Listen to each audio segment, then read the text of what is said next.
Eid Mubarak, a happy day. Eid Mubarak, that's what we say. We give our gifts and we get candies too. Eid Mubarak, the happiest time for me and you. Eid Mubarak, a happy day. Eid Mubarak, that's what we say. Assalamualaikum warahmatullahi wabarakatuh.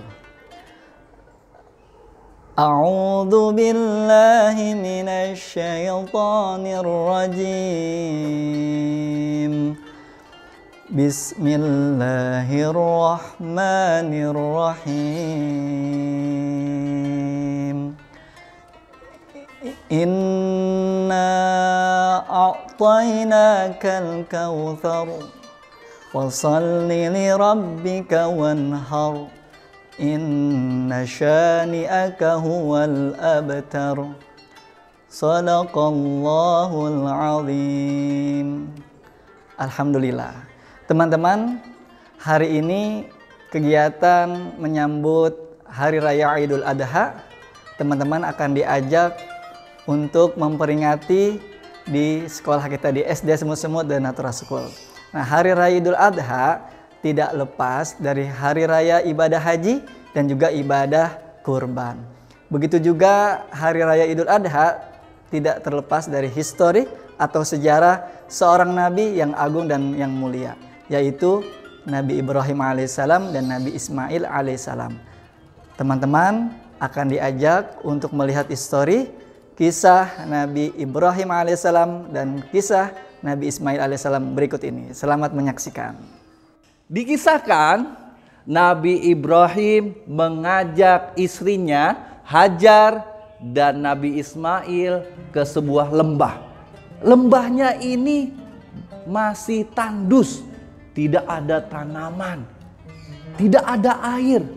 Dan ketika Nabi Ismail haus dan sudah tidak ada air, maka Hajar mencari-cari air. Hajar berlari menuju Bukit Sofa.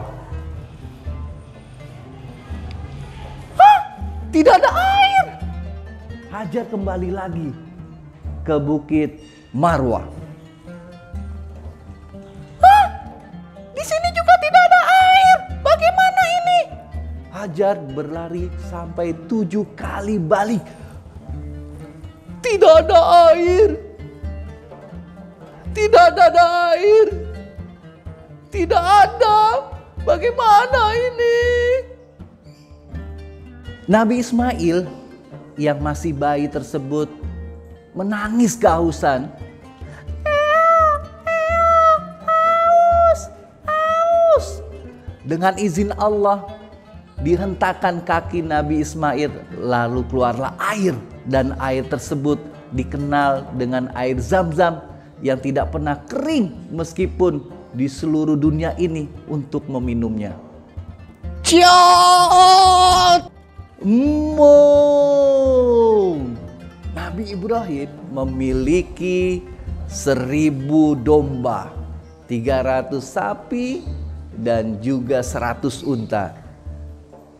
Pernah Nabi Ibrahim ditanya oleh seorang, "Wahai Nabiullah, kalau Allah menghendaki hewan ternakmu dikurbankan semua, bagaimana pendapatmu?" Nabi Ibrahim menjawab, "Jangankan hewan ternak, kalau Allah ingin, anak saya pun saya akan kurbankan, kalau itu memang perintah dari Allah."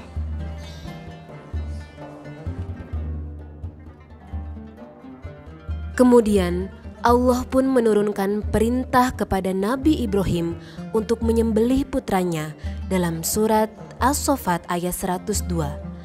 Ibrahim berkata, "Hai anakku, sesungguhnya aku melihat dalam mimpi bahwa aku menyembelihmu.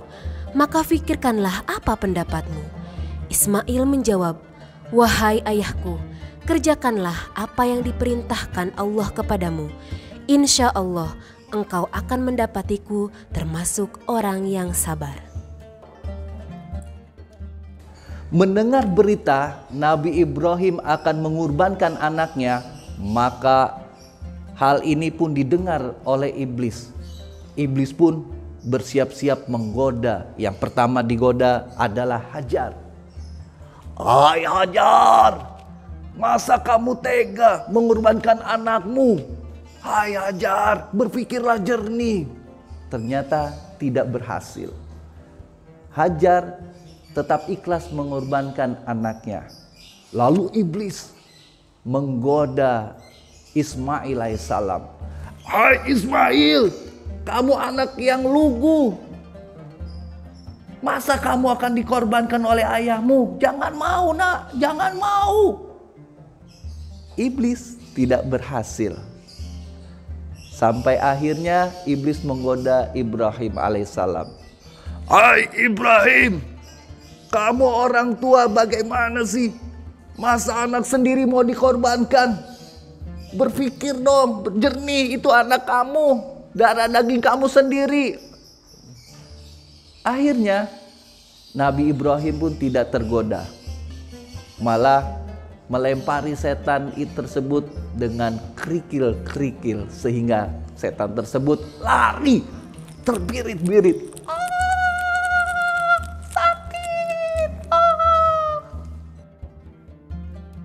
Nabi Ibrahim pun berjalan membawa Nabi Ismail ke tempat penyembelihan.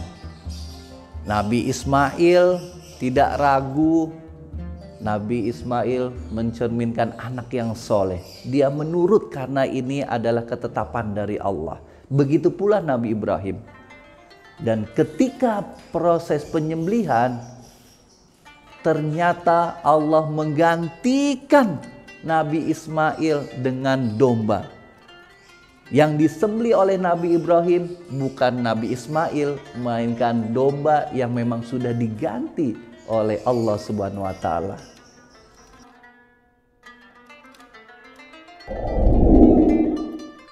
Teman-teman, itulah kisah Nabi Ibrahim alaihissalam bersama dengan Ibunda Hajar dan juga anaknya yang bernama Nabi Ismail alaihissalam.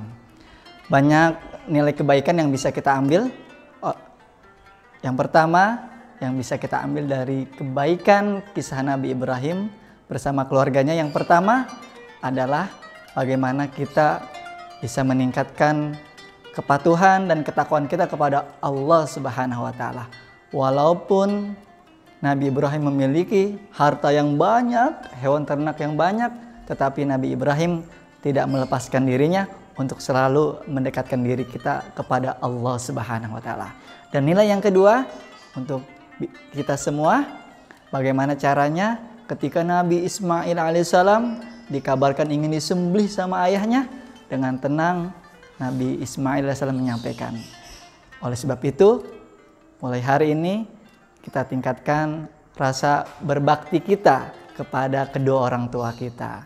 Karena keridhaan Allah ada pada keridhaan orang tua, dan kemurkaan Allah ada pada kemurkaan orang tua. Dan yang terakhir, kisah yang bisa kita ambil dari Nabi Ibrahim beserta keluarganya adalah rasa kepedulian kita dengan sesama.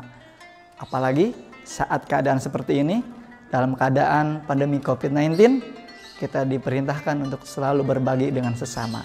Mudah-mudahan dengan kisah Nabi Ibrahim beserta keluarganya bisa menjadikan diri kita selalu berbuat kebaikan. Terima kasih. Assalamualaikum warahmatullahi wabarakatuh.